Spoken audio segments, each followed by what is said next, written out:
Good morning from Ukraine. I know it's nighttime in the United States. I just chatted with my family. We are at a point where we're missing them for sure. The boys are so sweet and wonderful.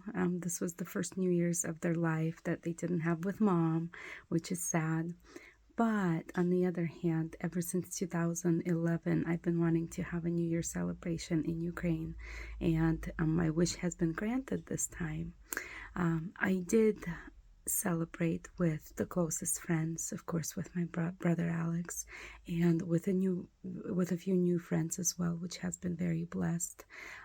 There have been stories shared. One couple had to run from Kharkiv earlier in the war stages, where their city has been bombed nonstop for days.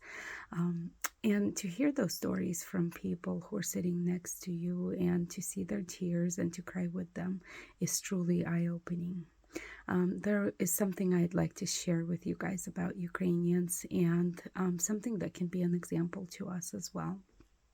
So I consider myself being a patient person in general, but I will tell you that I can learn so much patience from Ukrainians. When our drive that was supposed to be 3 hours was turning into 16 hours, for example, most people in the bus were in the same boat as I was, and so it was so amazing to see how patient they were, just sitting there and being happy that they had transportation.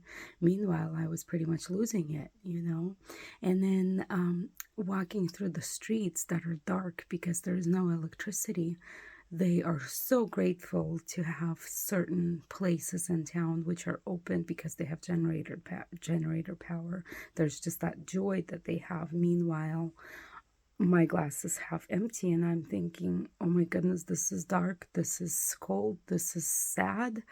And of course, for me as a newcomer, it might be a little bit different, but I was just so impressed with the patience and with the resiliency of Ukrainian people. What I see here is just so different, and I want to learn from it. I am learning from it, and I just wanted to share that with you guys as well. This is something that we have to work on. We're so entitled all the time to certain things that we feel like should happen in our lives, and if they don't, we are grumpy people. And this is not the case here, and it just keeps on getting worse in certain situations, like less electricity, no running water all of a sudden, or no running water for a very long time, and yet people are still choosing joy even though they're in the midst of war. So these are just a few observations from the last couple days that we've been here. So we do have just a little bit of time left here in Western Ukraine, and we'll be heading over to Eastern Ukraine. I pretty much have all the supplies that I need currently.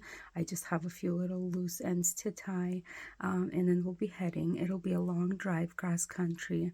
The roads are not good. The roads are not safe. I know it'll take a little bit of time to get there.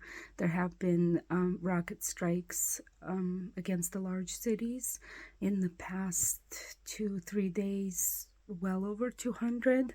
Most of them were shut down by the Ukrainian army, but that is definitely not guaranteed. So please pray for us as we make our way that direction, and please pray for wisdom and clarity as we continue making all of those big decisions.